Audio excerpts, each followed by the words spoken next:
creation, alteration, or merger of regions. Now, somebody who knows this country very well, districts, regions, constituencies, towns, villages, hamlets.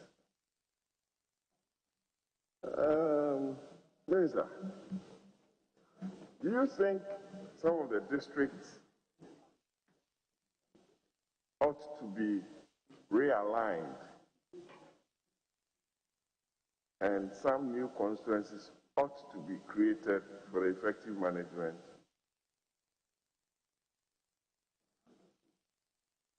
Some of the districts,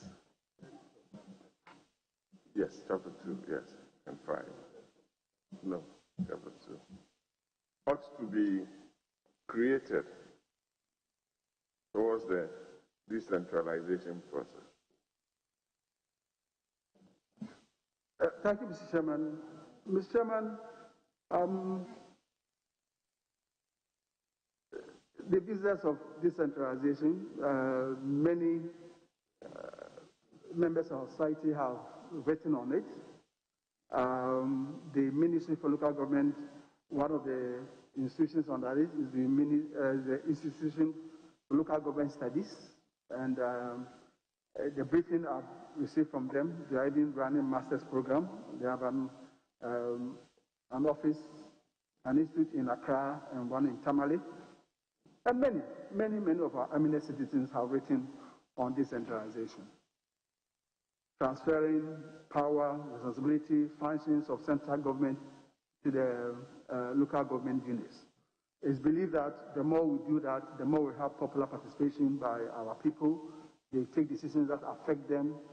And at the end of the day, it will lead to improvement of the quality of life of our people, because they will determine best what is good for them. So that is it. And I want to believe that that is what has persuaded our earlier governments to move to 200 constituencies, to 230 constituencies, and now we have 275 constituencies. Believing that the more people represent manageable units, they are able to, as it were, know the people they are leading better, interact better with them, understand them better, and they are able to represent them better.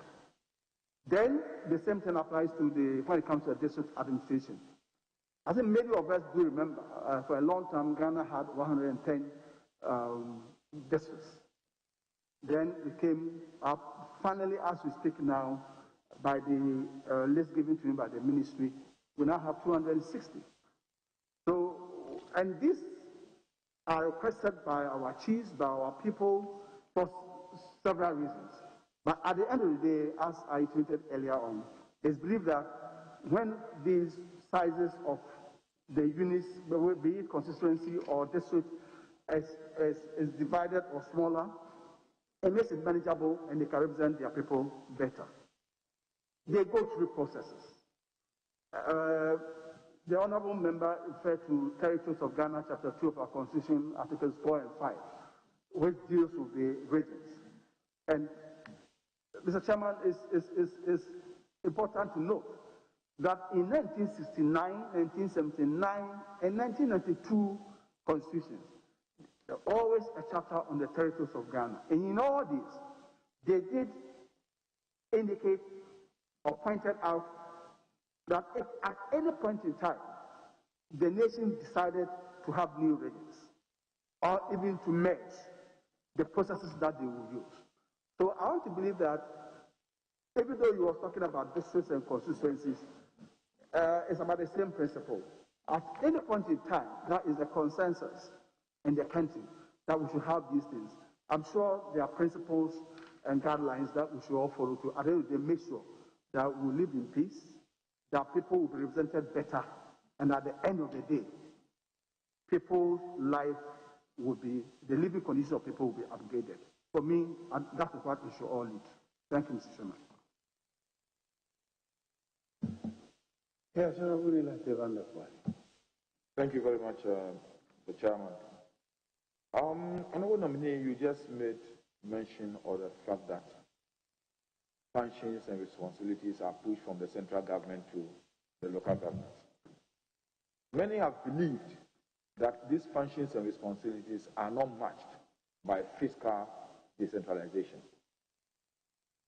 One of the main sources of fiscal decentralization for district MMDAs has been the District Assembly's Common Fund.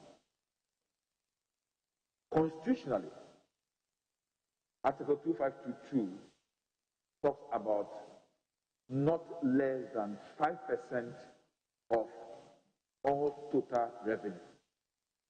And you can also refer to the Supreme Court decision on Benjamin Kodo Kwashigan versus the Republic, where the Supreme Court came out clearly that government should not go below 5%. And when we talk about total revenue, it also includes even receipts from gold or from oil, cocoa, and the rest.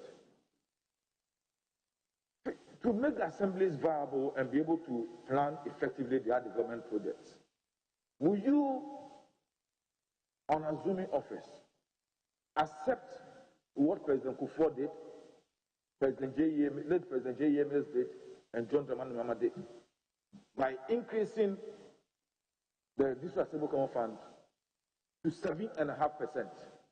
Now people are even advocating for 10%. What assurances will you give us as representatives of the people that you will work for us to get much revenue or much releases to the district assemblies in order for them to be able to embark upon their programs?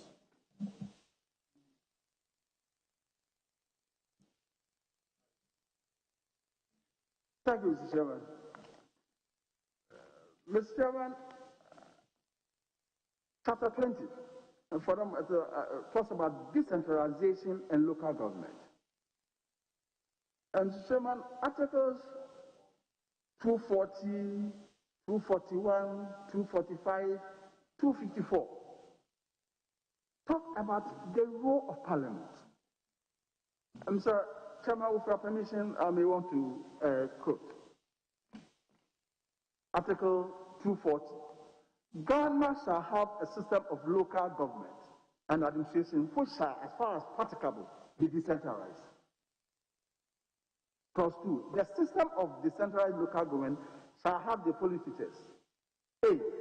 Parliament shall enact appropriate laws to ensure that functions, powers, responsibilities, and resources, underlined, are at all times transferred from the central government to local government units in a coordinated manner. 2 talks about Parliament shall by law provide for the taking of such measures as are necessary to enhance the capacity of local government authorities to plan, initiate, and do other things. Mr. Chairman, you come to Article 2412. It talks about Parliament may by law make provision for other things. It talks about Article 245, 254 talks about the federal decentralization that Parliament will have to do. Article 254 says that Parliament shall enact laws and take steps necessary for further decentralization of the administrative functions and projects of the central government. So I'm saying that, colleagues here, the Constitution and the Act, for that matter, Act 936, talks so much about what Parliament can do. And Mr. Chairman, incidentally, I was a member of the Parliament Select Committee on Local Government, and we had a lot of meetings, interactions, and the colleague who just asked the question was the ranking member. A lot of discussions have been had, and I think that together with the Select Committee and leadership, for that matter, to look at this, because what I've quoted so far, backed by the Act, Local Governance Act, talk about the role of Parliament. Because we cannot say that decentralization, chapter 20, is to hold it. And many of our people have written so much on decentralization. It's the in thing now. And you cannot just transfer the functions, the responsibilities, and the powers to the assemblies, and they are not resourced enough to carry out these things that will benefit our people. And I believe that we should be able to position ourselves based on the powers given to us by the Constitution to engage government for that matter, so that we can discuss this issue, whether we should go back to 7.5%, whether it should be 10%. At the end of it all, it is all towards strengthening the decentralization and strengthening the base of our governance, so that as members of parliament, or if we find ourselves in the assembly, our people that we want them to take their own decisions, take their destiny into their own hands. After they have done that, it should go on. I'm aware, Mr. Chairman, that a lot has been written. I've been briefed by the former minister, by the staff of the local government ministry. I've had briefing from the Institute of Local Government Studies. Chairman, I have a difficulty with that. Brief in what capacity? I've been briefed as somebody, a minister designate, who is coming to face this honorable house. Why are you in a hurry? And I was coming to meet leadership of who are going to vet you. You have to, I don't use the word trepidation, but it's important to try to get an understanding of where you have been assigned to go and work. So you go and they give you a briefing. So many books have been given to us, Mr. Chairman. The point I'm trying to make is that, apart from what the Constitution and the Local Governance Act talks about, we have so many of our people who are written on decentralization. And through this, I have some of these books here. They've written, there's a Decentralization in Commonwealth Africa, experiences from Botswana, Cameroon, Ghana, Mozambique, and Tanzania. We have local government practitioners briefed by local government institutes. Decentralization reforms in Ghana. Chairman, for our purposes, when you refer to your literature quote, for our purposes, we are not interested in knowing book titles. How does what you have read make you a better minister of local government for Ghana? And how do you benchmark best practice of what you have read to improve decentralization in Ghana?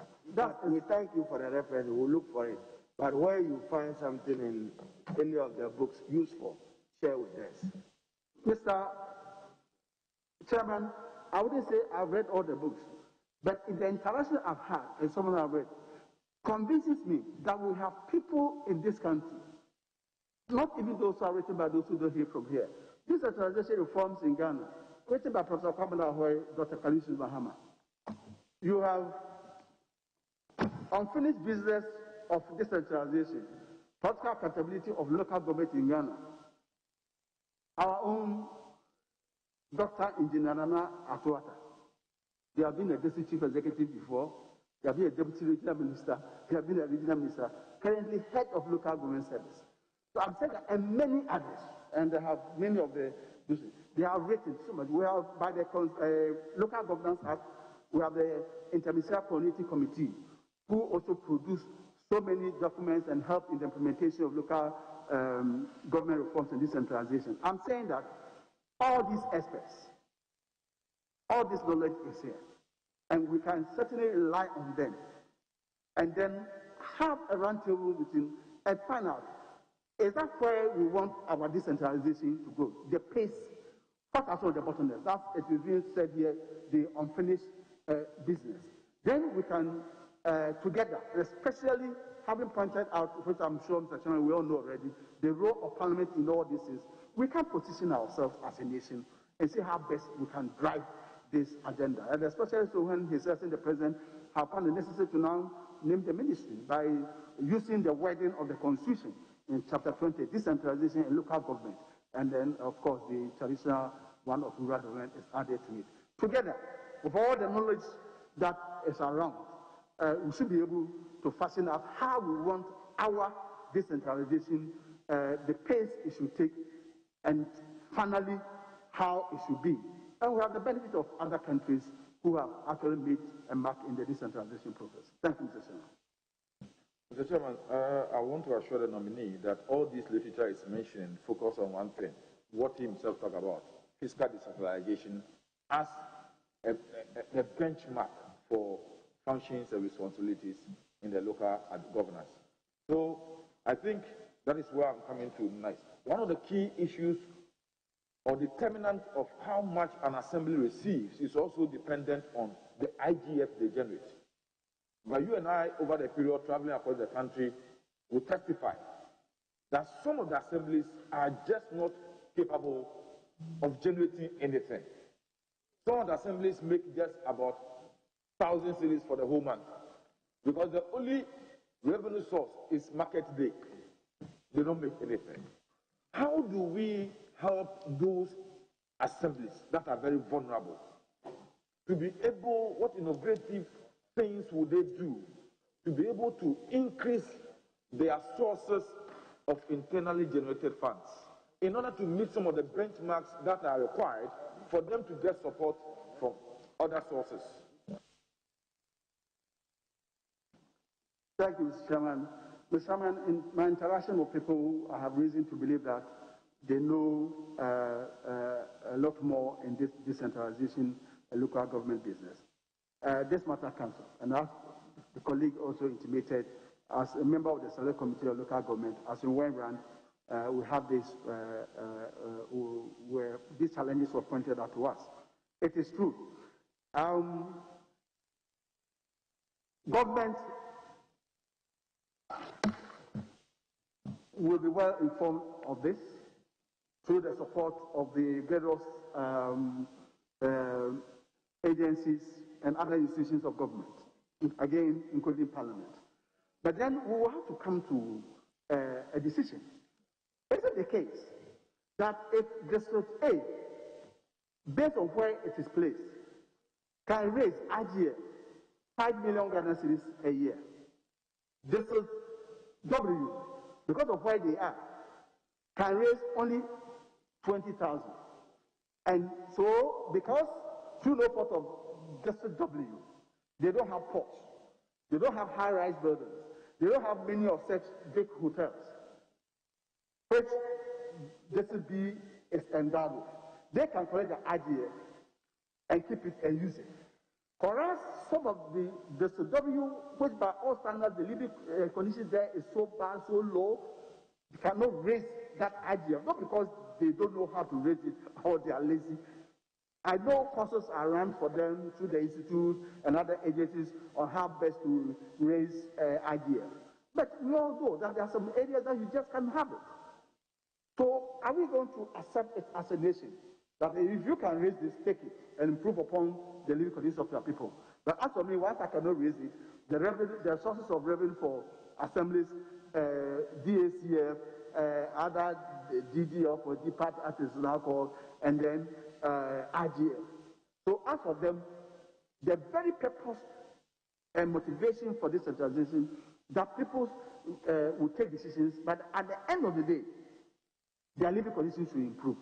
But when we all know that by the statistics, he gets 10,000, somebody gets 5 million. I've had discussions with the District Assembly Common Fund Administrator, and I'm sure it will continue. Something that the leadership of the House and all of us also do. I know that when the formula comes to Parliament, again, it is Parliament which approves the formula. I know there's a need assessment factor. But at the end of it all, if a district gets 5 million cedis or a certain amount high for IGF, and another district, because of where it is situated geographically in Ghana, through no fault of theirs, they can only raise 20,000.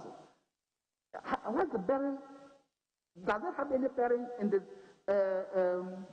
what do you call it, DACF formula and the distribution of money so that resources are equitably and justly allocated throughout the whole country? These are things that, Mr. Chairman, will have to face and discuss it. And all of us, members of Parliament, who are also members of the assemblies, and then the leadership of Parliament and the Select Committee, I intend that we will continue regular interactions and be able to reach a consensus on some of this matter. Thank you, Mr. Chairman. The truth of the matter is, those who generate more also generate more taxes into the kitty from which the common fund is paid. So is it fair to deny them more just because they are able to raise more, whilst those who can raise more probably don't even generate sufficient revenue into the national kitty are catered for better. Mr. Chairman, that debate can continue. The whole role of government, it is believed, is to support those who, through no fault of theirs, are in a very vulnerable state. Mr. Chairman, you know my political beliefs very well, but maybe on this occasion I'll borrow from my friends, my friends here. That in this case, it is from each, according to what he can produce, but to each according to his needs. For once, I'll believe in that. Mr. Chairman, my next is on a very controversial issue, and I hope my colleague will indulge me. Waste management and sanitation. Since the colonial days, and even today in certain parts of the world, in most countries, has been a function of local government. For the past 4 years, we've seen this function being exercised by another ministry, but on the ground, creating problems of environmental sanitation and waste management. Will you try to revisit this issue with His Excellency the President and say, Mr. President, you may have good reason why you created that ministry, but for now, we think that it's creating a gap in the management of sanitation and waste management in the districts. So will you reconsider and get waste management back as a local government function? Thank you, Mr. Chairman. Mr. Chairman, you are given that the ministries exist to help Mr. President formulate policies, programs, and they have oversight responsibility. At the end of the day, we all work together as a government in the service of our country. It is true that if you go to maybe the regions and the districts, you may not have a regional directorate for, say, the Ministry of Sanitation. Neither will you have that as at the district level. But, Mr. Chairman, I do believe that that should not stop us from working together. When the policies come up from the Ministry of Sanitation, we in local government should see ourselves as partners in implementing some of these decisions. I don't think there should be any turf war at all. We should work together, and we should be able to do that. We have the Disassembly Common Fund. It's the duty of government, the budget that is prepared on behalf of Mr. President. And so if sanitation is an issue, there can be a directive that budget for this purpose, and the agency which will implement it to be given the necessary resources to do that. I do not think that should be much of a problem. I do not think so. But I'm certainly open for discussions and ideas, but not to go and talk to Mr. President about that. Another issue that has come up seriously is the role of traditional authorities in local governance. You agree with me that hitherto, even a colonial master saw the wisdom in exercising local governance through traditional authorities. Over the period, their functional role within the local governance system in Ghana now are withered. And as such, it creates a lot of problems. I saw the Minister of Health came here and said that they've had problems with building clinics because they have litigation with lands. If the synergy between traditional authorities and local governance have been maintained, there's no way we shall have those problems with getting lands for the construction of hospitals. What are you going to do in order to rekindle that sort of interface between traditional authorities and local government administrations so that together we can work effectively to enhance and speed up development in the MMDAs. Thank you, Mr. Chairman. Mr. Chairman, I want to believe that the role of our traditional institutions, for that matter, in national development, in the local government administration, is that even though you read Local Governance Act 936, amended Act 940, you don't see traditional leaders and chiefs mentioned as one would have wished to be there. I want to believe that all leaders in our country at all levels, from the presidency to the unit committee member, we all know the importance and the role of our traditional leaders in national development. And they do play a role, especially at the local government level.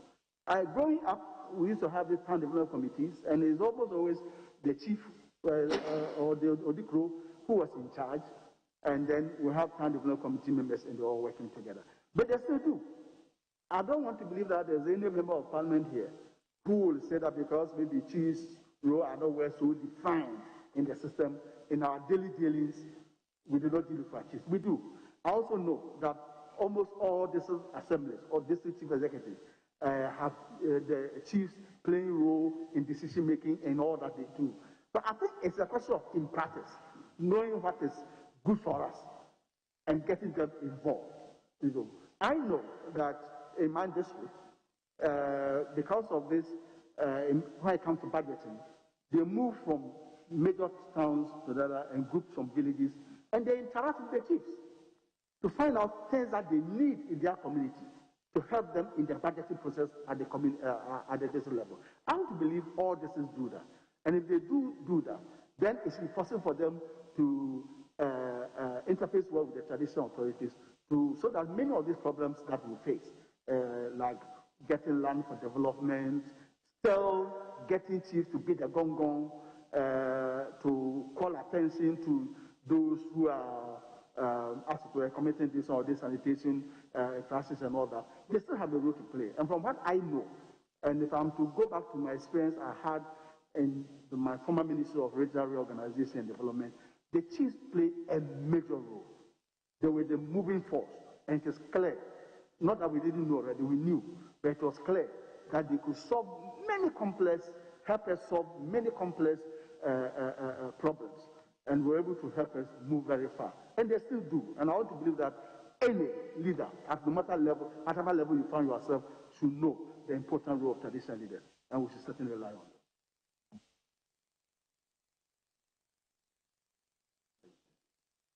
Yeah.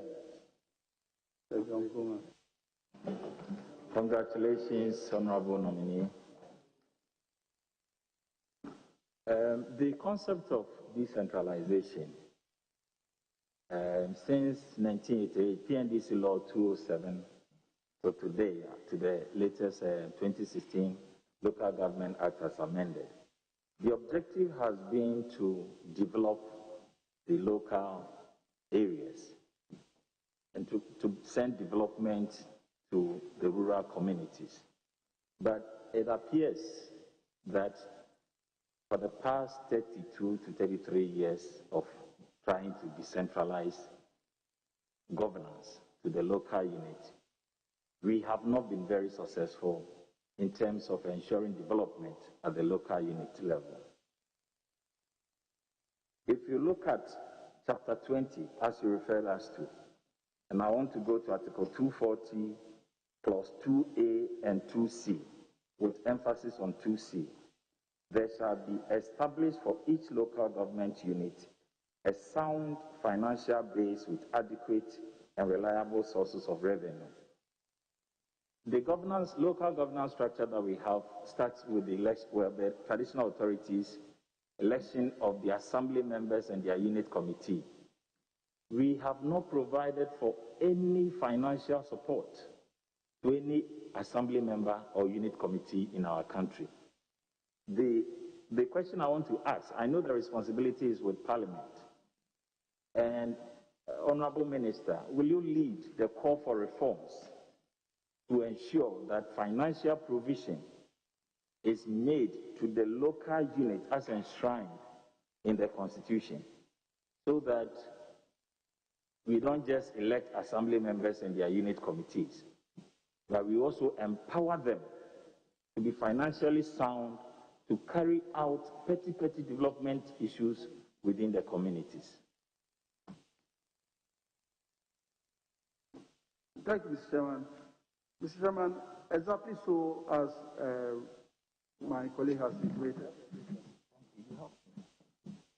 it is believed that if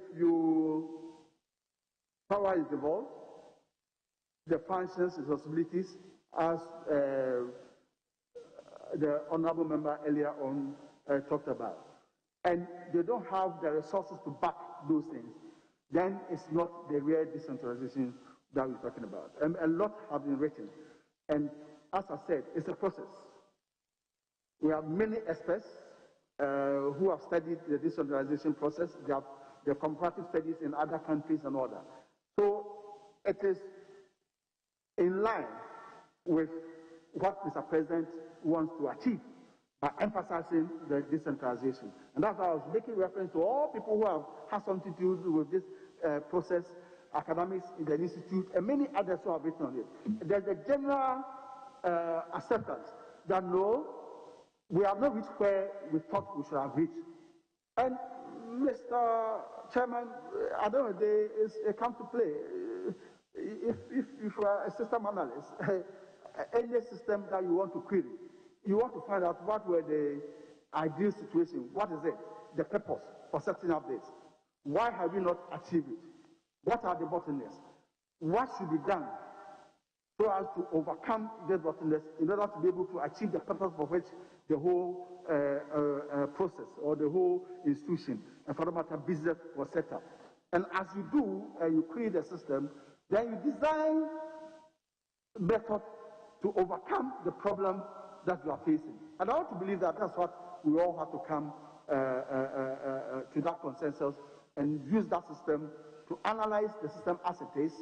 Why is the reason that we haven't reached where we should have reached, and how the desired goals have not been met, and what can be done to overcome that? And that's why I said that all the institutions, and as I read earlier on, the role of Parliament is there. There are so many other institutions that have been highlighted in the Local Governance Act, and many others. And there are best practices all around for us to, as it were, interact with them and then see how best we can move our way forward. But at the end of the day, the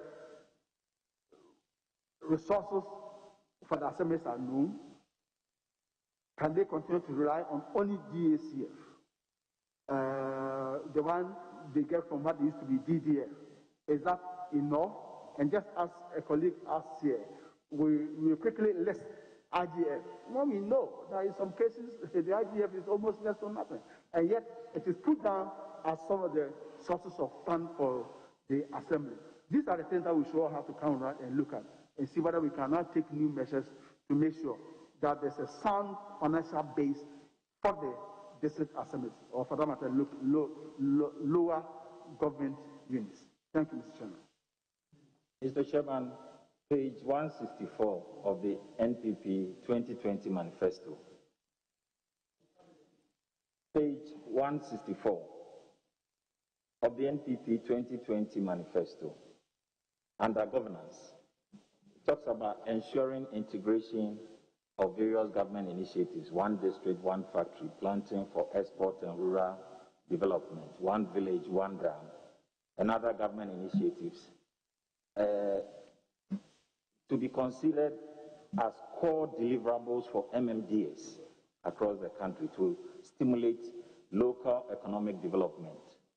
How will this be done, and how important is this to ensuring rural development across the country?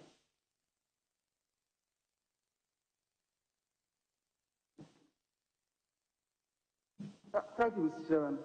Mr. Chairman, that's what the NPP manifesto in 2020 talked about. And it's talking about we will improve development outcomes through the local government. Yes. If you take many of the initiatives that President Akufo-Addo's NPP government started in 2016, these are many of them were based or anchored at the local government level. And it was so important that the MMDAs had a lot to do. Mr. Chairman, take something like a pay, planting for export, and even listen to it, planting for export and rural development. Obviously, this can be pursued best by the local government authorities, that's through the MMDAs. The name again, one village, one dam, well situated in the local government area. And then the one district, one factory. Many of the produce that are being done are coming from the rural area. So the NPP also is saying that, yes, the deliverables expected from the, will be the initiative in the core deliverables of MMDAs. You have read a document by those who are managing the pay, and there's a lot of already collaboration between Ministry of Local Government and the Ministry of Agriculture. The planting of nursery program that they had, planting of seedlings for many of these cash crops, and the distribution in my district, they were giving out about 30,000 oil palm seedlings and thousands of coconut seedlings and many. And all these things are going to help provide and strengthen the local economic development and the local government areas. So yes, it is the case that many of these initiatives that were started in 2016 will be well anchored at the LMDAs, and the local government administration ministry for that matter is going to work closely with the MMDAs to make sure that the initiatives that were started, we improve upon it. The more we produce, if you are producing sweet potato in your area, it helps the local industry that is there, have been established there. It helps the local economy. So yes, a lot of government has been waiting local economic development and all that, but it finally comes to some of the initiatives by President Akufo-Addo's NPP government when they talked about one district, one factory, all the resources that we needed in the factory, once they are produced in the local area, the economy of the local area will improve. When you talk about one village, one dam, it will help in improving the yield in agriculture in the rural area. And once that is done, it not only will it feed the local industry, it also improve upon the incomes of the people living in the rural area. So yes, I think it's a step in the right direction, and that's how we should go. Gisela, thank you very much, Mr. Chairman. I gave the floor to Gisela. All right? Oh, okay. Thank you, Mr. Chairman. Honorable nominee, do you think assemblymen should be paid?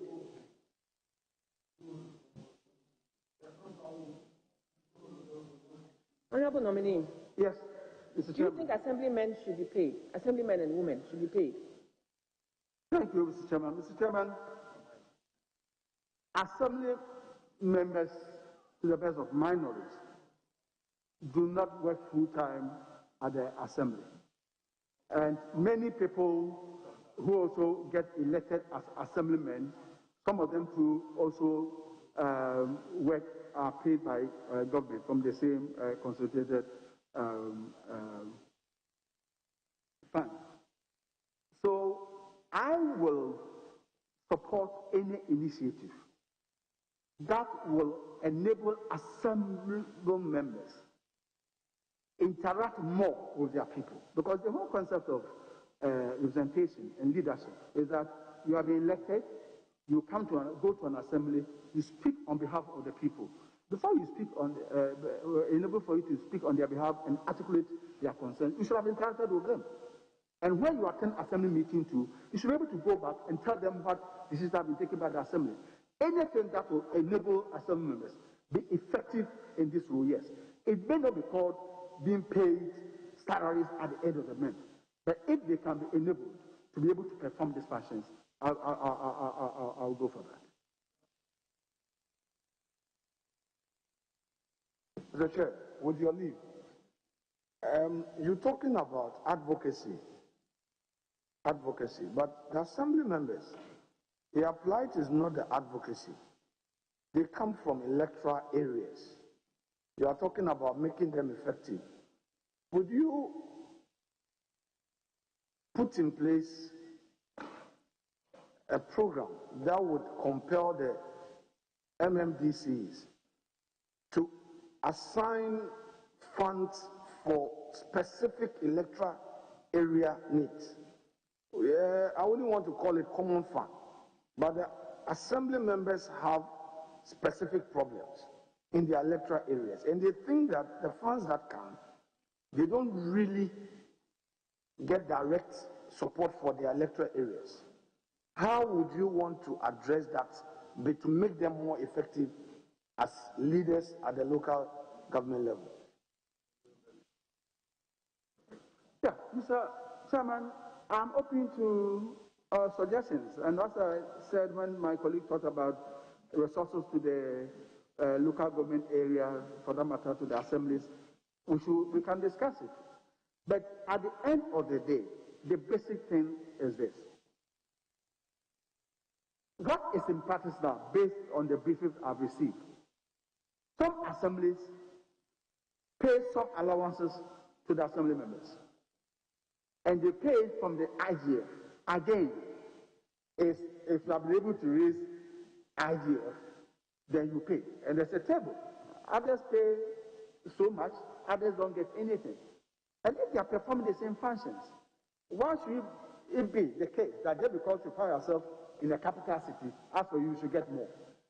And for me, I have about, say, 10 to 15 small villages dotted around the area.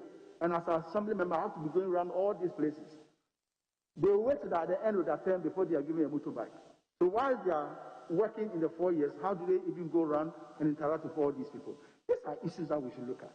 And I'll be prepared to lead any discussion that will help them to become effective. Democracy at the base is about representation, it's about advocacy. They should be supported to be effective. And I'm prepared to engage in any discussion that will improve. Yeah, excuse me, Mr. Chair, I'm not done. I was advised that you have one question. That's what leader said. Anyway, go ahead. Thank you. How will you ensure quality improvements in our towns, cities, and rural communities in terms of planning, layout, location of kiosks, slums, informal settlements, general zoning? It cuts across in almost every region that a lot of the communities, the assembly, the districts have planning issues. And how are you going to be able to effectively implement the Land Use and Spatial Planning Act 925/2016 and ensure that this act is properly implemented to the benefit of the district assemblies? Thank you. Thank you, Mr. Chairman. Mr. Chairman, at the end of the day, the laws are made. We are supposed to make sure they are well implemented to the benefit of the people we serve.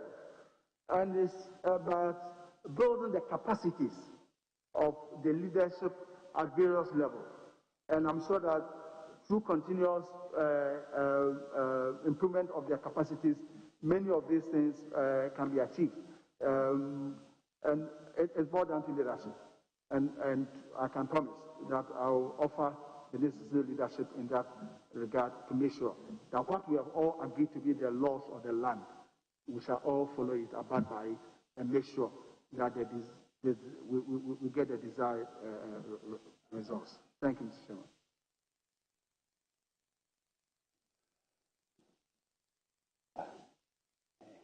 Yes. One question. You're allowed one question.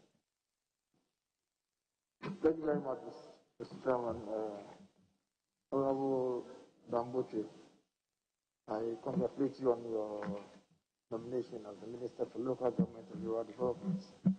I remember I told you once before that you were appointed to a ministry to discharge a duty within 4 years, and you took 2 years to discharge that duty. I used to ask you, so what are you going to do now that you have discharged your mandate? I believe you are coming to this ministry with the same level of commitment, if not even more. Just a quick one. The district assemblies have interacted with some DCs, and they have raised some concerns regarding the way in manner some contracts were awarded. And so sometimes they are in their office and then somebody brings a document and says, oh, I've been given a contract. And it's raised, a number of concerns at the district level for some of the DCs. And in fact, the concerns are so serious that some of the constituents or the residents of the municipality or district believe that some DCs have gone to do some kululu somewhere and they have brought the contracts to the place. I think this is something that I should bring to your attention and see when this house approves you, how you can bring some, attention to that area so that some of these contracts are awarded at the district level. So transparency sometimes. Thank you very much. Thank you, Mr. Chairman. Mr. Chairman, if I got the honorable member right, we are all from district assemblies. In our constituencies, we lobby, go around as members of parliament to get projects for our people. And then the assembly meets, they plan, they budget, and when resources come through their IGF, through common fund and central government, they use it based on the plans that they have. If for some reason the central government have a project and it is brought to your area, I have some difficulty when some people complain about it. Is it the issue that they did not award the contract, or they have a problem with maybe how the contract was awarded in terms about the fact that maybe they could have used X amount to execute that contract, but instead of that they have used X minus Y amount to execute the contract. If that is the case, then I can understand. Other than that, if you came to my constituency in Okre, and beyond what we get from the common fund, central government brings about 5, 6, 10 projects there, I will not be interested in who awarded the contract. Once my people benefit from it, I'll be so happy. So when people begin to worry about who awarded the contract, why is it the case that we didn't award it? Unless the other issue is that maybe based on the plans that they have, which they got through the interaction with the communities, and a project is being imposed on them which they don't need, that is a different matter. But if they need the project, and it's been awarded to them, and it's been executed, there's value for money, they can get their money's worth of it, and there's no problem with the contract, I'll be surprised that they also have complained about it. Yeah, there is one question. Thank you, Mr. Chairman. Thank you, Mr. Chairman. Audit reports come to this honorable house, and this is something that we should all study and make the necessary recommendations.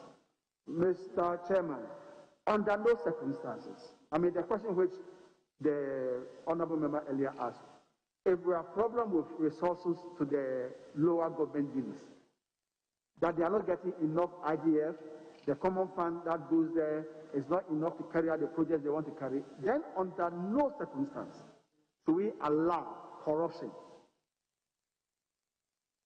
to grow in the administration of the assemblies, under no circumstances.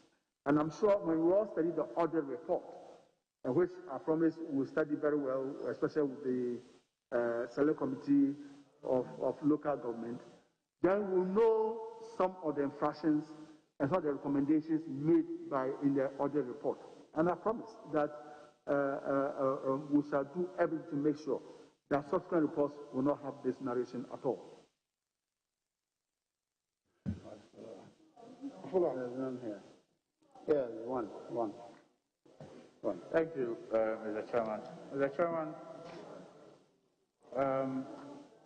I wish to find out from the nominee if he is aware of a company called Ghana First Limited. Because, Mr. Chairman, I have with me a list of over 1,400 projects that this company is supposed to have carried out in different parts of this country, in almost every district assembly. Indeed, Mr. Chairman, in my constituency, a number of toilets were supposed to have been constructed at Larne, Manayile, and also Kalpohini Market. As we speak, the contractors have abandoned these projects, and I have with me letters of introduction, one signed by Honorable Joseph Kofiada, where in part it says the Ministry of Sanitation and Water Resources has subjected the facility to technical and financial reviews, and its viability and sustainability is not in doubt. Another one signed by Honorable Obiamwa, Deputy Minister for Local Government, introducing this company to the assemblies to carry out these projects. Ghana First Company Limited, a letter of introduction. So this, Mr. Chairman, gave this company the, if you like, believability for the assemblies to deal with. As we speak, like I indicated, the projects have all been abandoned. The communities keep asking when those projects will be completed. And indeed, Mr. Chairman, when the Vice President launched the government tracker, these projects were captured as projects that were under construction. And it is in the government tracker, but the contractors are yet to receive a penny for the work that they have done. So I want to know if the nominee is aware of this company, Ghana First, and if he is not, will he, if he is eventually passed by this House, after this vetting, if he is lucky to be passed by this House, look into this matter and resolve it, not only for the contractors who took loans to undertake these projects, but also for the communities who need these projects in their communities. I thank you. Thank you, Mr. Chairman. As a member of the Select Committee of Local Government, in our interactions ahead of complaints about this Ghana First, and in the discussions, one wasn't sure whether the project is being spearheaded by central government or it is a partnership between some agencies of government and the private sector, or it's purely public sector driven, just that they wanted government to support them one way or the other without any legal agreement between this private company and agencies of government. It's something that we'll have to study, and I'll certainly contact the honourable member, and it did not appear in the handing over notes that I have seen so far from the ministry, but you've mentioned names of ministers who used to work in the ministry. They will be available. We'll find out. We'll first have to interrogate. Do the people need the projects? What was the funding arrangement? Can something be done about it so that the people can still benefit from the project and so satisfy the earlier agreements of coming from the private sector? It's something that we'll have to study and come to a conclusion. So I promise that there's something that we should all be able to put our heads together and find a amicable solution to it. Thank you, Mr. Chairman. Thank you very much. Yes, Honorable Surgery. Yes. Okay. Related to this, if you are giving the nod, you will be supervising the MMDCs, and they are also responsible for sanitation in the district and the municipality. How are you going to work closely with the Ministry of Sanitation to end open defecation and also end the huge refuse in the center of towns and our villages, from Botwe to Cape Coast to Jamatimfoni to Tobodom, to all the villages and cities that you can think of? How are you going to collaborate with the Minister for Sanitation to end open defecation and the poor sanitation? Thank you, Mr. Speaker. Mr. Speaker, in answer to a question earlier, I talked about the cooperation that will exist between local government, decentralization, rural development, and Ministry of Water and Sanitation. We will work very closely together. Many of the programs and the projects and policies will be routed through, its implementation will be routed through the assemblies. And in the basic functions of the assemblies, the average Ghanaian knows that sanitation is very core in the work of the. We cannot talk about local economic development, and we won't talk about the health of the people and the local area. If there's open defecation, if refuse dams are becoming hills and they are there for mountains for a number of years, it affects the health of the people. Many assemblies are now also promoting tourism. And these are all things that we should all work together to ensure that when we say we want to have governance at the local level, what we want to see at the central level should also be seen at the local level. I can assure the honourable member that there's something that we will take very seriously and work with of all relevant agencies to achieve a clean environment in the local government area. Thank you, Mr. Chairman. Yes, Honourable Susu. I hear you get the last one. Thank you, Mr. Chair.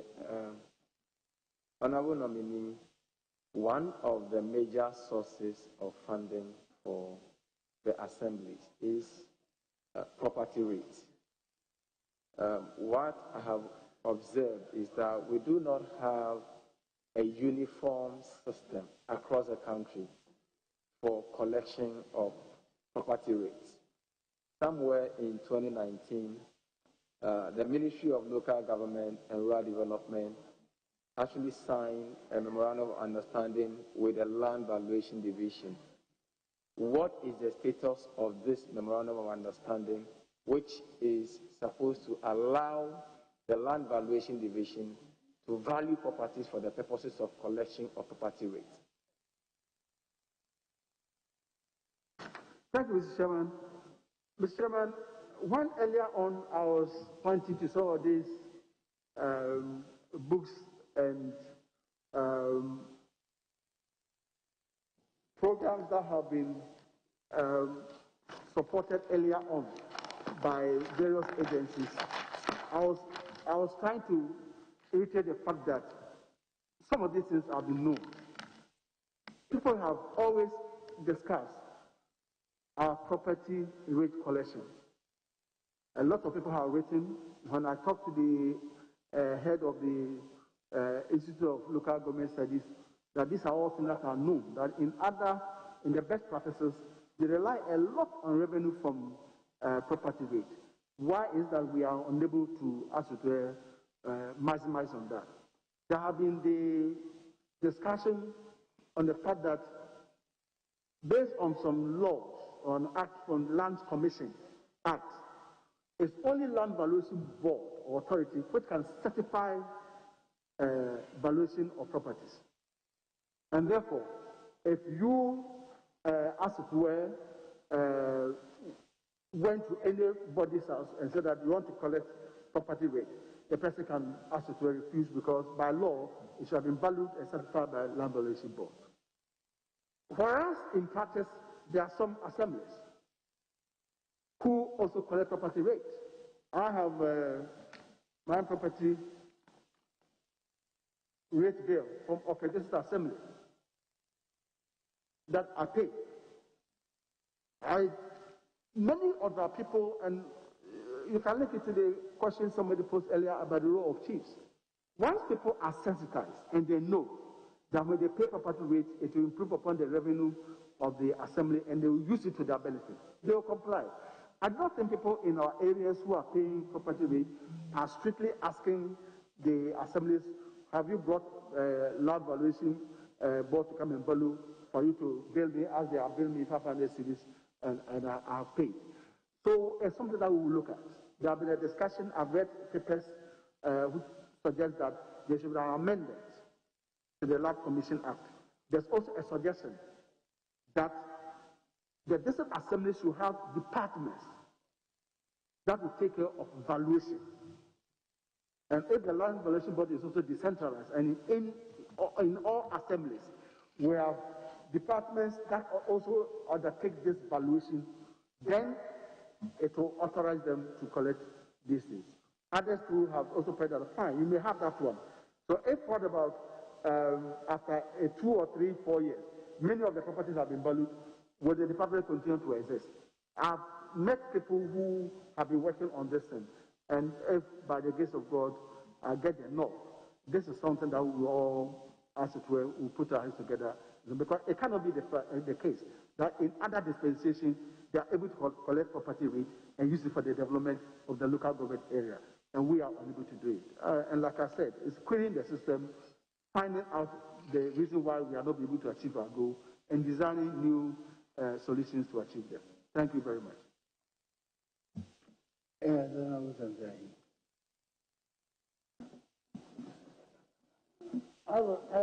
you very much, Mr. Chairman. Mr. Chairman, my question is on Article 248, 1 and 2. Article 1, 248, 1 and 2. And I want to, with your permission, I want to read the 2.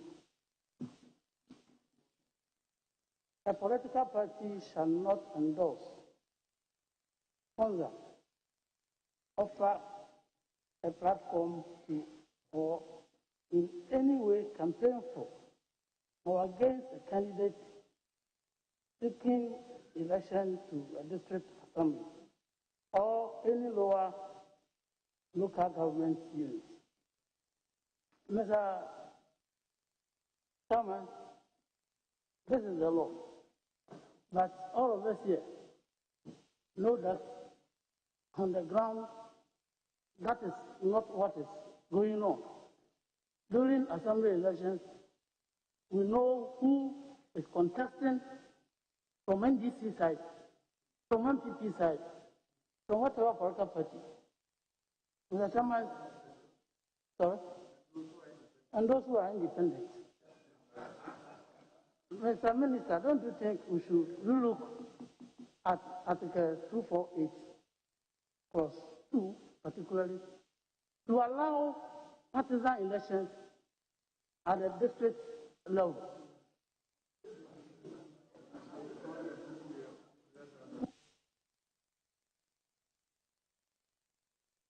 The one we objected was the district chief executive, not the assembly elections. I'm talking about the elections of assembly members. It was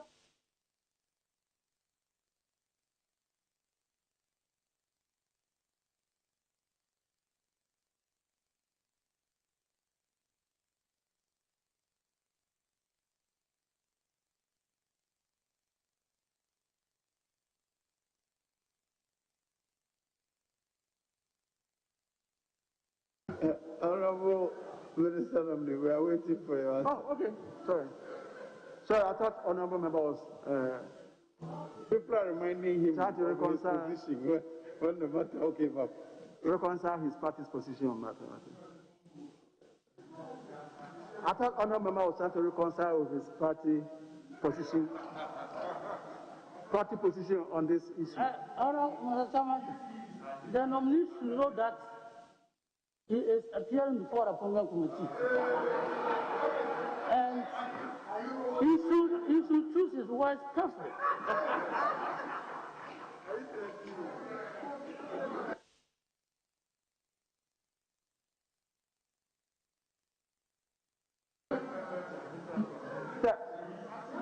Thank you, Mr. Chairman. Mr. Chairman, only that I saw his leader, the chief whip, talking to, so I thought maybe he was trying to reconcile the party position. But be it as it may, this is a very revered house, so yes, it comes into the bigger picture of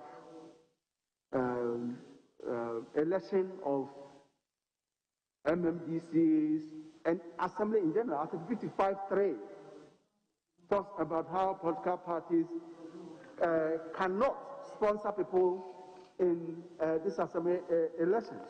And just as 248 also talks about, where Mr. Chairman, with your permission, we can quote Article 55, and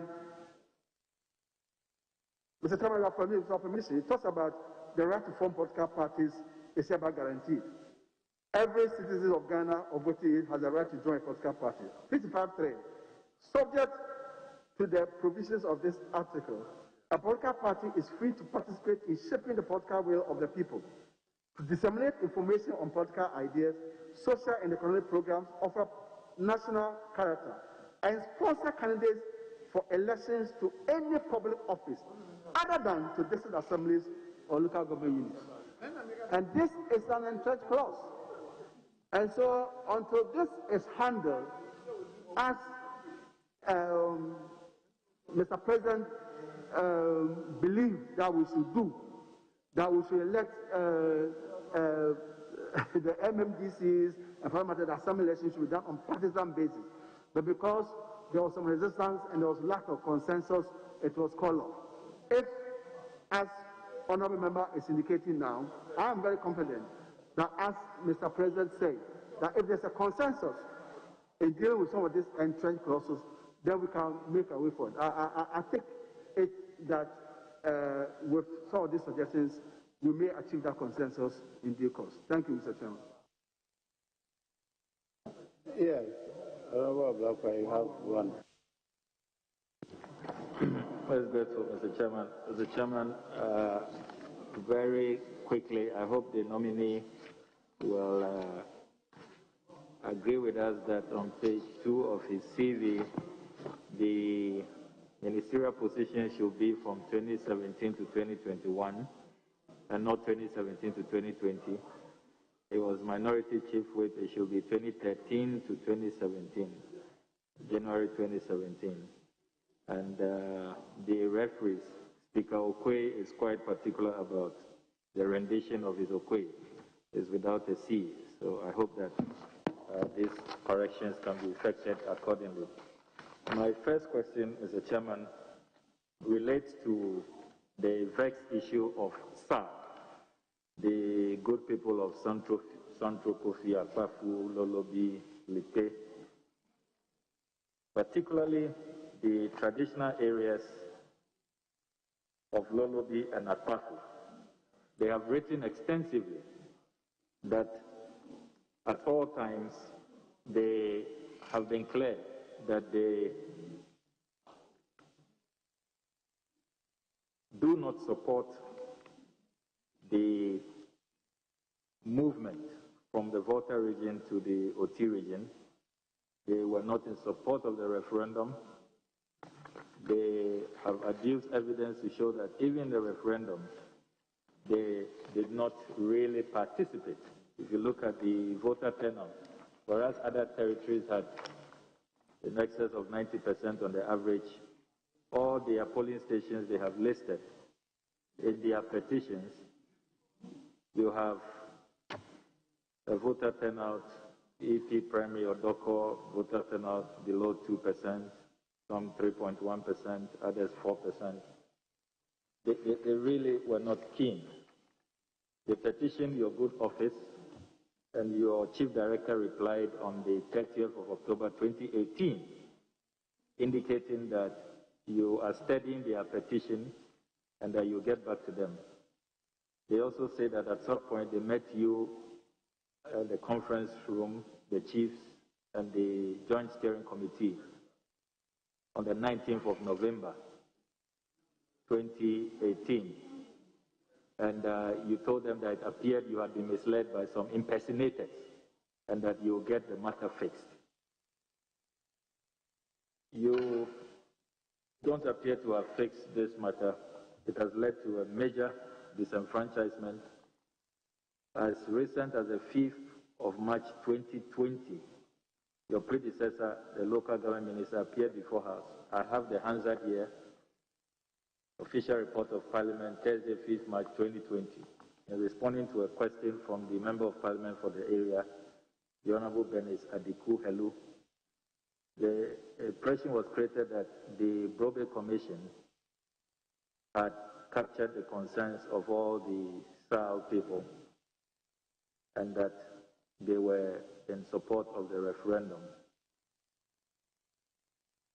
The facts emerging from the chiefs and people of SAL point otherwise, and they say we should blame you, that you are the one who has created this whole mess. Do you agree with the chiefs and people of SAL? And what do you say in response to all of these allegations they have made against you? Thank you, Mr. Chairman. Mr. Chairman,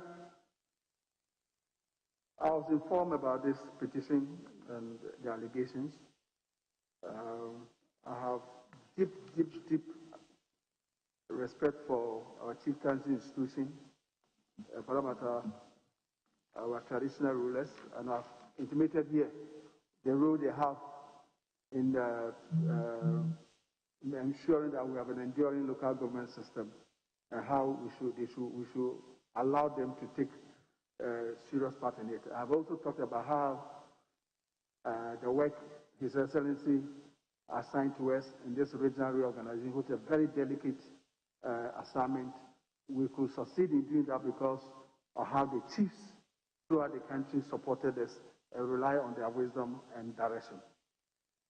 But having said that, it's unfortunate that I will have to state that this allegation is coming out of from a deep misunderstanding or it has no basis at all.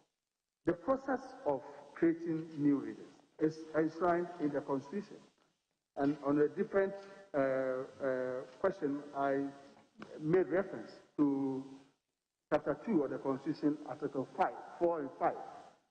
And Article 5 states clearly the process you go through when you are creating a new region or when you are merging two regions.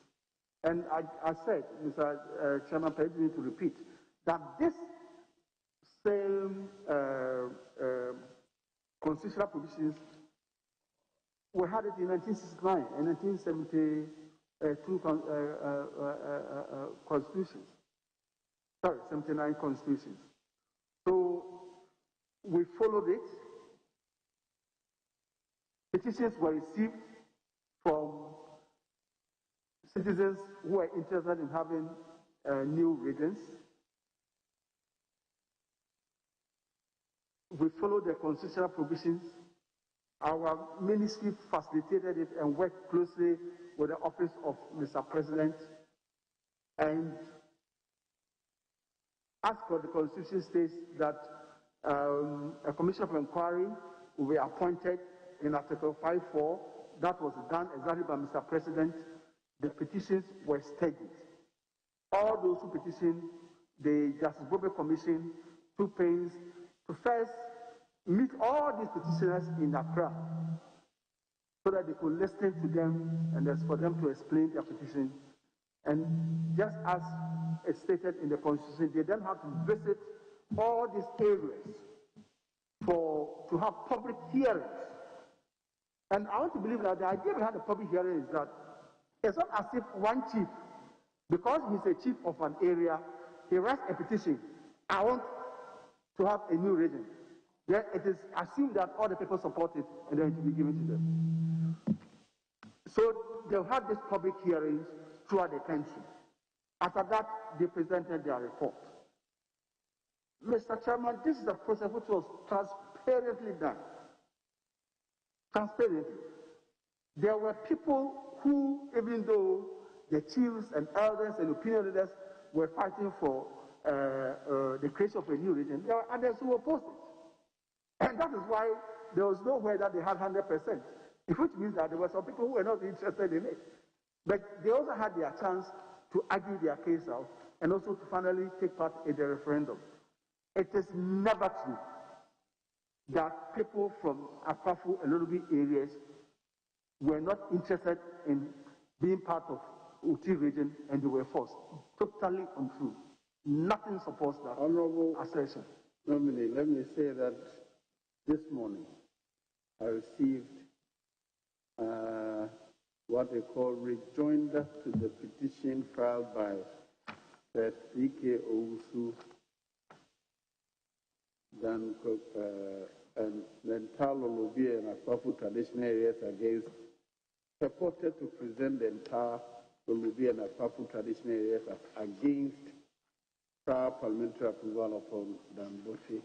And it is signed by Nana Okra II, Chief Akwafu Mempasem, Nana Amwa, Akwafu Mempasem, the Fahine of Akwafu traditional area, Nana Opoku Brompong, Lolobi Division, Nana Alosi, Queen Mother, Lolobi, John Kachiriku, Regent, Akotia Division, Nana Kekrebesi Oboekuma, Lolobi, and Sylvester Eda. And they said that they had always supported the creation of the district and they are not part of any petition which says you should not be approved by the commission. I received it this morning. I've shown it to the leader. So just to address the point you made. Yeah, thank you, Mr. Chairman. My attention has been brought to that. And I knew that was the case because the petition as was forwarded to me was signed by one set, K.T. Owusu, member JSC for on behalf of the chiefs and people. I would have expected that a chief of Lolobi and the chief of Akwafu will have signed such a letter.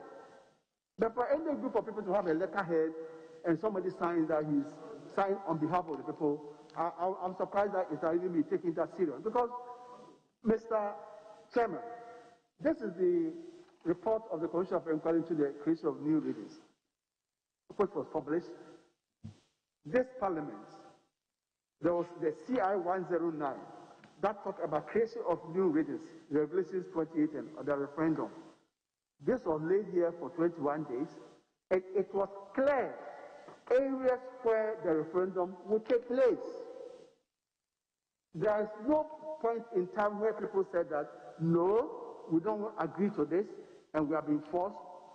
It's clear. When it comes to Uti region, the places where the referendum is to be held. And Mr. President, this is based on what the Constitution states. In Article 5.4, Mr. Permission, Mr. Chairman, I'll read. Where a commission of inquiry appointed under clause 2 or 3 of this article finds that there is a need and a substantial demand for the creation, alteration, or measure referred to in either of those clauses, it shall recommend to the President that a referendum be held, specifying the issues to be determined by the referendum and the places where the referendum should be held. Article 5.4, the Commission determines it. They determine it after all this public hearing and the consultations. Mr. Chairman, maybe it's important to note that there were some areas who also petitioned to be part of new regions. After the Commission's interaction and public hearing, they said no, this area cannot be part of the new region because they do not satisfy the constitution of having the demand, substantial demand to be part of the new regions. And this was advertised. CI from this parliament was stated clearly, Oti region to be catered out of Wuta region. The referendum will be held in these places: the Akuya district, Jasikan district, KJB district, Kachi East municipality, Kachi Chimuru district, Kachi West district, and Kwanta North district, and Kwanta South municipality, Sankukopi, Akwapu, Lolobi, and Lipe traditional areas, clearly stated, advertised in the CI before the referendum took place. And Mr. Chairman, at this stage, the minister had nothing to do with this. The constitutional process was followed. Commission of Inquiry is empowered by the Constitution Article 5.4. They followed up, forwarded to the Electoral Commission. The CI was laid in this parliament, and the referendum was held. So there's no point where myself as a minister or the ministry was involved. We are involved in facilitating the whole process, but these are constitutional provisions that they followed. And in any case, at the end of the day, Mr. Chairman, that's why I was questioning whether the chief signed it. An OT region has been created. The OT Regional House of Chiefs have been inaugurated. The chief of Lolobi came to Dabai and he swore in as a member of the OT Regional House of Chiefs. So I'll be very surprised if the chief of Lolobi, Parliament of Lolobi, is behind this thing. Because he has been there. I don't think anybody forced him. He came there. He has been sworn as a member of the House of Chiefs.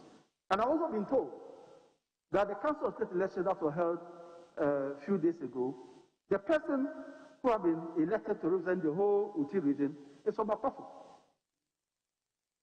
So I'll be very surprised that these are very emotive issues.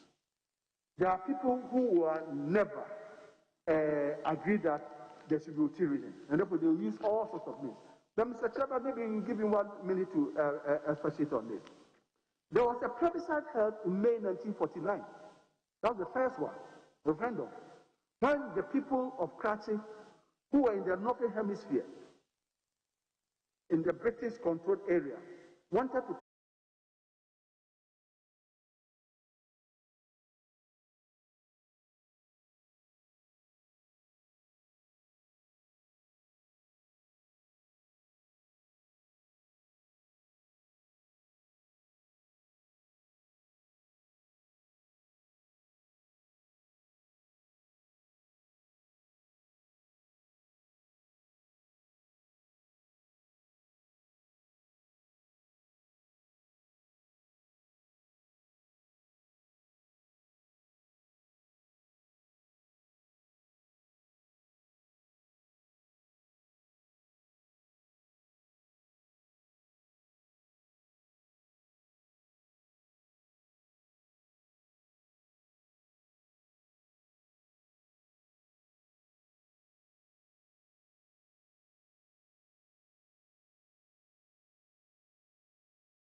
Chairman, as I've explained, as for whether you petition or not, the process was transparent.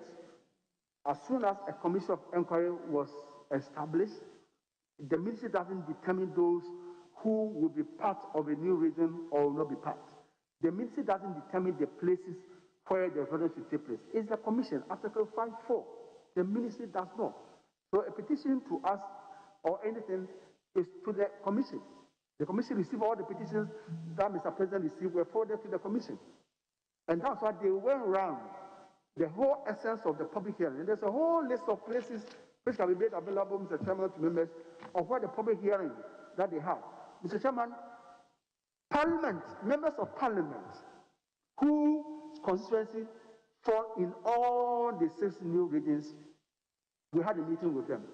In fact, not even the 6 new regions. In the region, for example, we met all MPs from Botwe region. We met all MPs from Western region, all MPs from Botwe region at that time, and all MPs from Northern region at that time.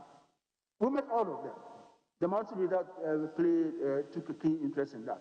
We met all of them as a ministry, and the commission also was in Parliament here at the auditorium, and they met all. Well, my question is specific they went all to the paramount chiefs. Yeah, but you see, again, when you say paramount chief of Akafu, it might be of interest for you to know that if you get to Akafu, you may not be able to point out who that paramount chief is.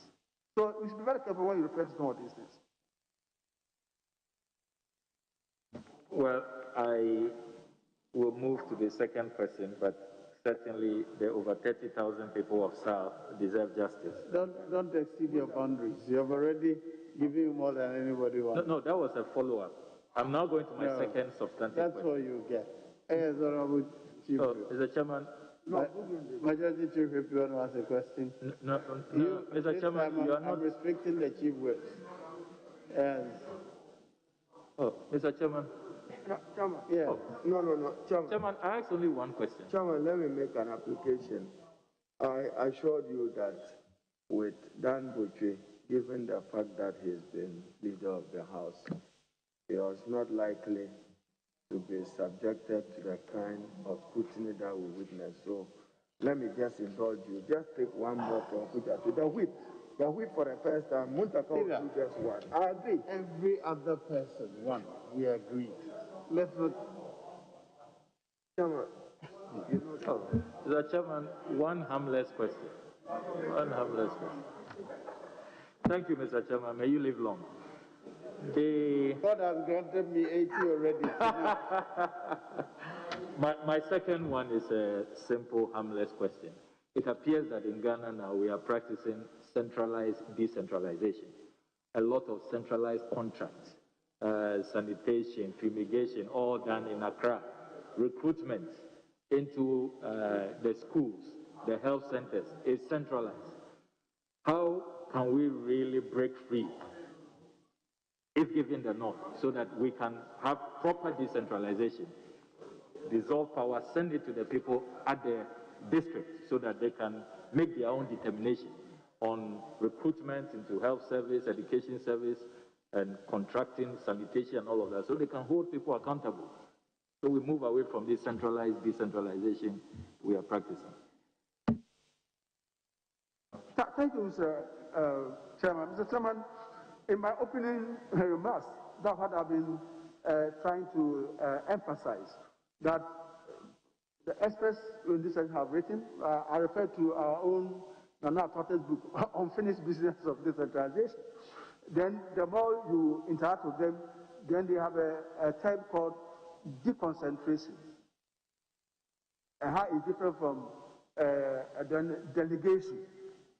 You know, so I'm studying all this. I'm getting brief. They said, yeah, fine, you can delegate, or you can have a department of a central body.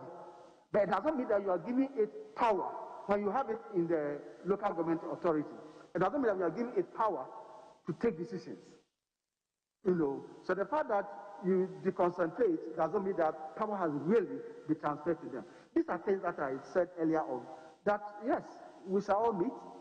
The select committee, local government, the leadership, and the fact that Mr. President chose to use the wording of the Constitution in chapter 20, when Mr. President said decentralization and local government is now part of the name.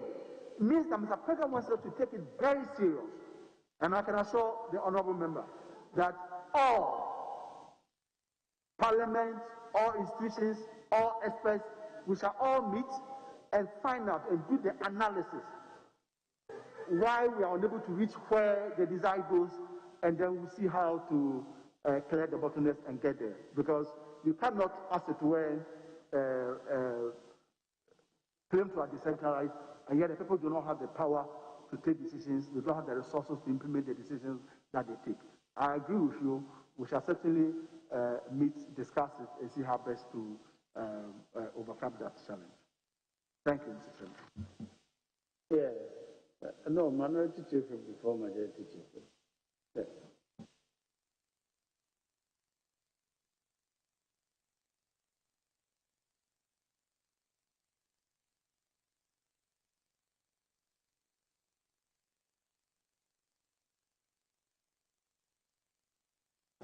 Go ahead, Honorable Minority Chief.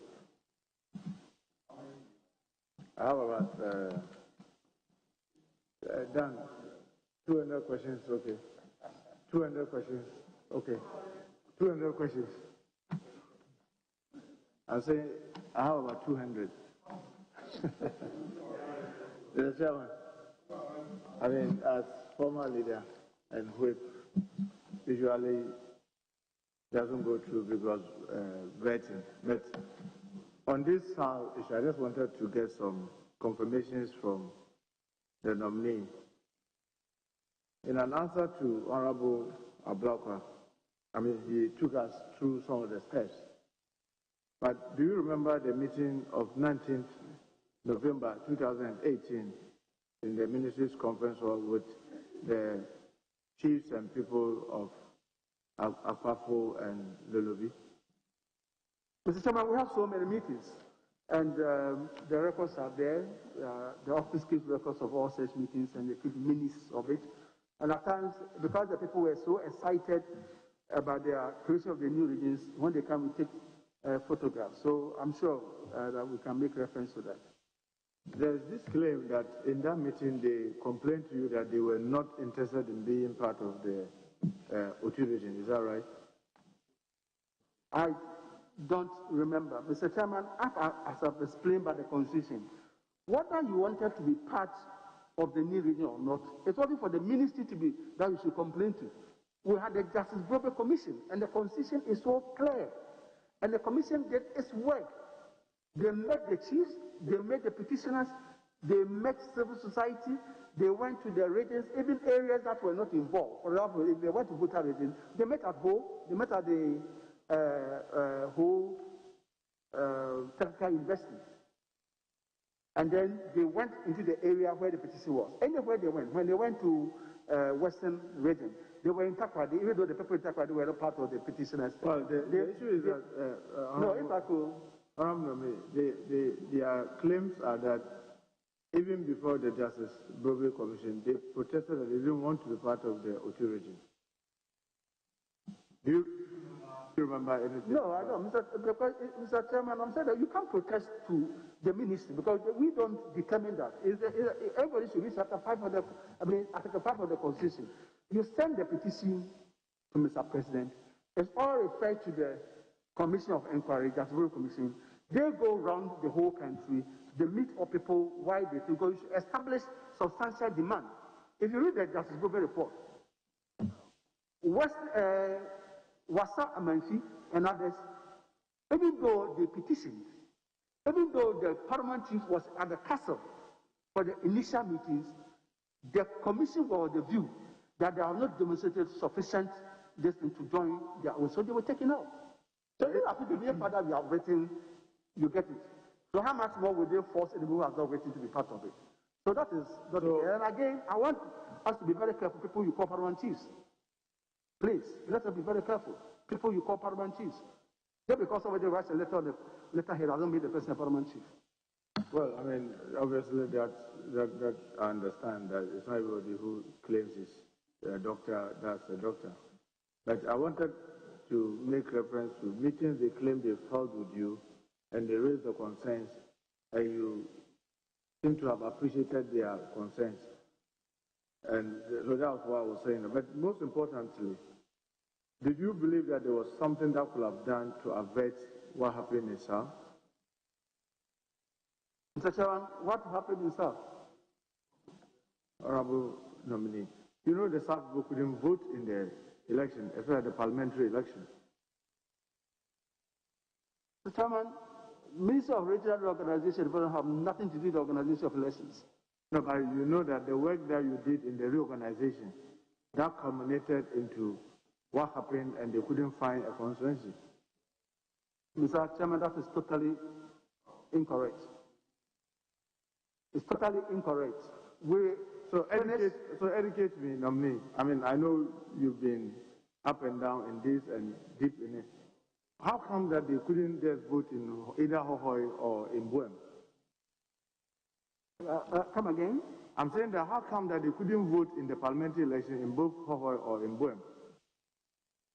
Mr. Chairman, that has nothing to do with Ministry of National Regional Reorganization. No, it does, because you see, the reorganization ended up, as you know, ended up not really placing them in any of the constituencies, right? Because you remember during those times you were coming to the house, there was this initial intention to even create a constituency, to create some additional constituencies.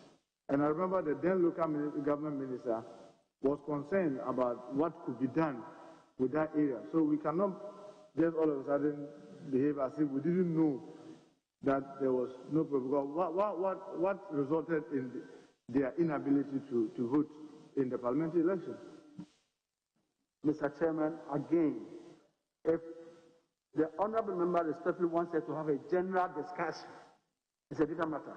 But there's absolutely no reason why Minister of Regional Reorganization should be engaged in such discussion at all. I'll be happy to answer why elections were held in Botwe, because we created the Western North. We should answer why elections were held in Kencity North, because we created Botwe East. We should answer questions why the elections were held in Serepone or anywhere. It has nothing to do. Minister, Ministry of did any of your work or any part of your work affect the area now called South in their constituency arrangements? Did any part of your work affect the constituency arrangements in that area? Mr. Chairman, this Commission's report stated clearly the recommendation as to where referendum should be held. And it was consistent with Article 5.4, clearly. After that, a CR, your own CR, Mr. Chairman, because of the Speaker of Parliament, stated where elections should be held. After the elections were held, based on this CR, all those who voted in these areas were part of utility. So this question of people mentioning Hopway and other places should not even arise. I'm surprised why people may even talk about that. The moment we had this year, you had this utility were presented with their constitutional instrument where the division was clear. You are either in utility or you are voter rating. There's nothing like you are in between. There is absolutely nothing like that. And I don't see why anybody will even want to talk about that. The people in SAC, they voted. Presidential elections. What did they vote? Why are people not asking that question? Did they vote in presidential elections or not? Why did they vote? Was there any confusion as to whether they should vote in Hawaii or vote in African in the presidential? There was no confusion. So why should there be confusion whether they should vote constituency? Obviously, Mr. Chairman, I mean, I'm unable to. Mr. Chairman, you asked the nominee a very important question. Honorable Dambote, just take your time. You said in the CI that was laid in this house that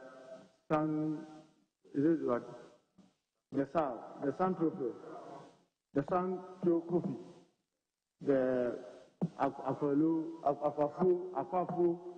Lolobi, and Lupe, were to be part of the referendum. But you and I knew very well, before the referendum, this was part of Hohoi constituency. Are you saying that you and I didn't know that the SAL was part of Hohoi constituency?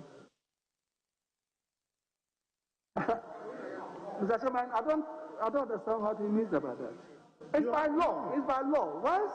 Once the commission brought out their report, once a CI showed that these are the areas that the referendum will take place, and that if the people in this area vote for the referendum, they get their new region. And a CI was also presented to them that now we have a region called OT region, and this is the boundary. Finish. That's nobody was it's not just finished, Mr. Chairman. We are in this discussion pretending to behave as if we could not have a defective law. We could not have a defective law. We could. Because by picking SAL out of Hohoi constituency and placing it in a new OT region where it was not part of an original Buem constituency, you were leaving them in the in-between. And that's what I'm saying. No, in your own CI, you mentioned the area for the... I don't have my own CI. I agree with you. In the CI that you made reference to, you stated where the referendum was going to affect. And you mentioned the existing constituencies or districts in the northern part of Volta region, up to Hohoi.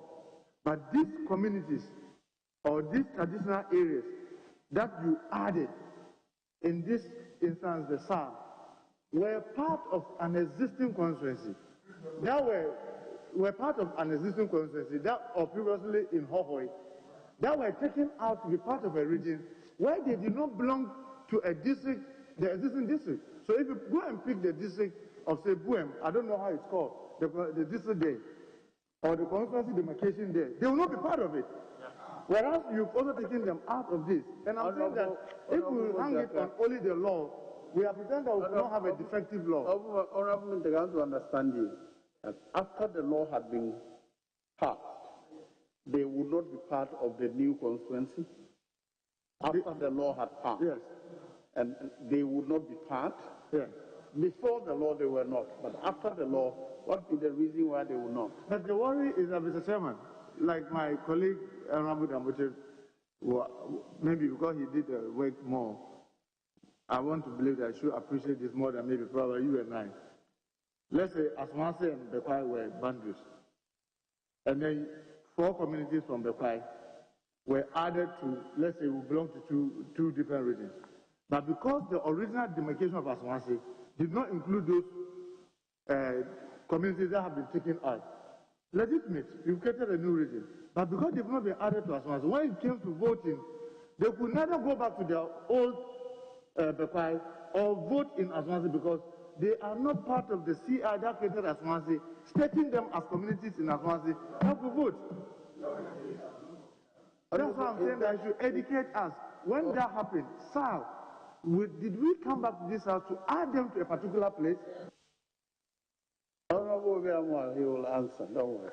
Yes, yeah, but where did you place Mr. after creating the two regions? Mr. Chairman, after going through the constitutional process to create the region, local government ministry, there was a demand to create a district. They went through the process. There's an LI 2416 that creates Guan District Assembly. Guan District Assembly. And then you come to administrative area of authority. Clause 8 says the area of authority of the assembly shall comprise the electoral area specified in the first schedule. Mr. Chairman, if you go to the first schedule in LI 2416, it has Akapu Odomi, Akapu Mimpasem, Akapu Tozi, it has all the Lisanto Kofi Lolobi listed here. So, that's the new district. So, Mr. Chairman, called Guan District. Mr. Chairman, the emphasis is this. What is the date of that? LI 2020. Date of Gazette notification 6 October 2020. Entry into force 9th November 2020. Which region is that? Region. Come again? Which region? District. No, you've gone to the district in which region? Gone district. Inoti. Inoti, okay, I've taken note of that. Yeah.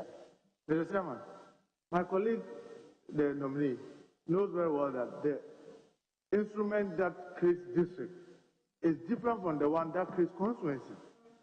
Right. So if this had taken steps to add them from the previous Hohoi district into a new district, that was good. Was this also done for the new constituency? Honorable, I think he is not in a position to answer for the Let me emphasize. The Ministry for Regional Organization and Development, and for that matter, as a former minister, we have nothing, absolutely nothing to do with the creation of a district, a constituency by electoral commission. We have absolutely nothing to do with that.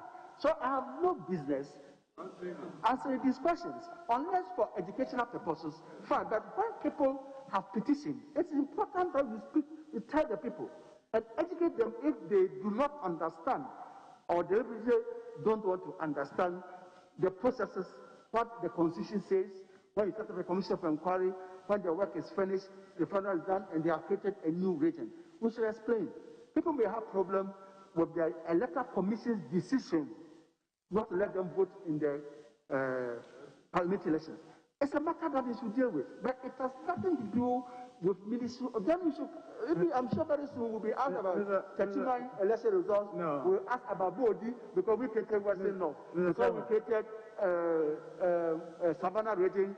Any problem that happens in the elections in Savannah region, because we created it, we'll be called to answer. Mr. Chairman, I perfectly agree with the nominee if he's talking about his function. But once you start the process, it triggers to the next. And you remember when, after the creation of the regions, in our conversation, I said, then now your ministry is no longer, but the implementation of the regions are not yet done. Because it goes with other issues that you needed to help to ensure that the stability of what you created will be able to stand. And if they were not added to a constituency, they were left to be hanging. Yes, in principle, you say because you are Minister for Regional Reorganization, you are not the Electoral Commission, you are not the local government ministry, and that's not directly your responsibility. But your triggered action of creating the demarcation has created a problem that needed to be solved.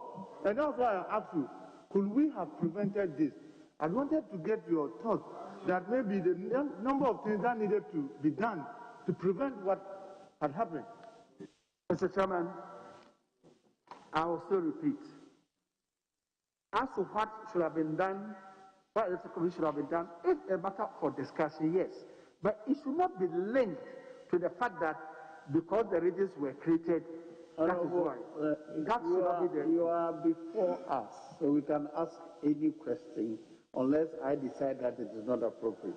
It's not necessarily to do with your role as Minister for Reorganization. You can ask matters other than. If I say it is not admissible, it will not be admitted. If you ask for your opinion and you have no difficulty answering it, if you think you are not bound to give your opinion in these matters. So if you ask for your opinion, you don't want to ignore it. Thank you, Mr. Chairman. That's why I'm trying to explain that if it's a general discussion, fine. But it is coming out of some sort of petition that is supposed to have been sent, and it's linking it to us. So you cannot ask it where. We have to clear that thing. That so far as the petition is concerned, it's totally baseless. It's coming out of a total misunderstanding of the process. So that has to be established. Now, if you want the general discussion of what should have happened, I'm saying that the people in the Sahel area wanted to have their district. They wanted to be part of Uti region. They voted happily, and they are part of Uti region. They are part of the Uti region House of Chiefs. They have met to discuss how they will get their new district, and they want to call it Guan district. And they have it, their district, and they are very happy about it. So the question of anybody to get the impression they didn't want to be in Uti and they wanted to be Botwe is totally misconceived. It's out of the question. The next issue is why did the Electoral Commission, when these people in SAL area registered on their ID card, were they voters in Jessica district or they were in Hofoi district? They have a voter ID card. ID cards are issued based on their district. Their voter registration for Jessica in code. There was a registration. They registered in Jessica district. That is why they could vote for the presidential in Jessica district. The Boom constituency. They were registered in Jessica district, but the constituency is called Boom constituency.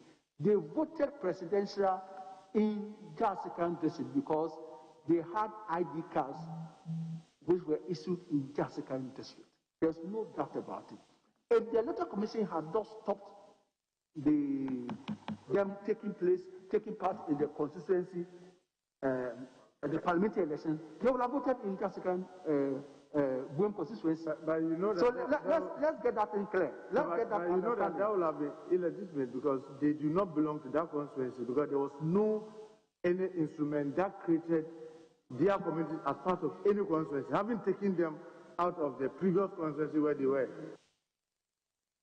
Mr. Chairman, that is purely a matter between the Electoral Commission will have to answer. But as the minister for the then regional minister for reorganization, was there anything you could have done to assist the Electoral Commission to get these things done?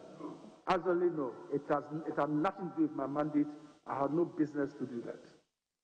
Mr. Chairman, I wanted to find out from him in the run up to this creation of regions and its demarcation. There were a lot of concerns that we were creating this on tribal lines. Is that the impression that you also got? Not at all. Not at all. Because the existing regions, are they on tribal lines? We have existing regions, and I don't know whether the existing regions are on tribal lines. I also don't know whether existing. You know, Savannah was carved purely for the Gonja land, right? Savannah was carved for the Gonja land. Yes, Savannah was carved for the Gonja land. Yeah, but Gonja land is not a tribe. When you say Gonja is an area. No, I'm saying that the Savannah is carved for the Gonja land, and that's an ethnic group's land. Oh, no, please. Gonja land is an area. It's not a tribe. So so you believe that the demarcation did not really do this based on ethnic groupings? Not at all. But did you hear people make this assertion, this complaint that we are virtually creating this to favor, virtually in line with what do you call it, ethnic groupings? Mr. Chairman, I heard it, and so far as I was concerned, even if that was the case, I had no problem with it. If you come to my district, our constituency was part of Akwa Municipal Assembly. Now we have Okre district. Okre district comprised of people from Chepon. Right. Chepon. The principal people are Chepon. And what's wrong with that? We are Chepon, we have Okre district. So be it. It doesn't hurt anybody. But the important thing is that the people who live there, you come to Okre, we have a town called Gali Kope, we have Paul Kope, we have DJ Kope, we have many. You understand? That's what Ghana is. So when you go to Gonja land, they'll tell you that no, it's Gonja land, because you go to Sola Kaba, you have different ethnic groups there. And even if you have one constituency or one region as one ethnic group, and so what's wrong with that? Nobody is barred from staying anywhere or moving to work anywhere. I do not think it's an issue. In any case, if there's one issue that both major parties in Ghana agreed upon, that featured in their manifestos, in page 67 of MPP manifesto, they talk about the creation of Western region, Western North. In pages 72 and 73 of NDC 2016 manifesto, They said they will create 5 new regions. I wonder how they were going to create it that it will not lead to this question of ethnic tribal regions. But I'm saying that if a region is created, if a district is created, if a constituency is created, and it's based on tribal lines, even if that is the case, for me, there's absolutely nothing wrong with it. Because in Ghana, anybody stays anywhere, and there's no problem with that. We live in peace, and there's nothing wrong with that. Well, obviously, if you created a district or... That's my personal opinion. No, obviously. I mean, but obviously, if you create districts or regions purely based on ethnic groupings, that's wrong because it has a tendency of dividing us. As you yourself said, we live as one people, we are happy, mixed up, not even knowing our tribes, and we speak languages that do not relate our mother's tongue, and we are happy to live together. And if anything comes to divide us, obviously that will not be right. Even though you said that's your opinion, but I also have an opinion that cannot be right. That will be created based on... But we have North Tongue, we have South Tongue. I mean, why? It is people who live there, their ethnicity and all that. There's nothing wrong with that. I heard my colleague shout, scream Asmanzi. Is Asmanzi a Hausa language or Zongo language? Mr. Chairman, I just want to find out from the nominee. I mean, you and I have discussed this when we were whips about deductions at source. Deductions at source to the districts and its concerns, a lot of fumigation, diaries, and what have you. You are not moving there. This gives an opportunity. Will you take steps to ensure that these monies are taken to the districts so that even if there's a need to procure anything, it will be done at the district and then keep a chunk of the resources?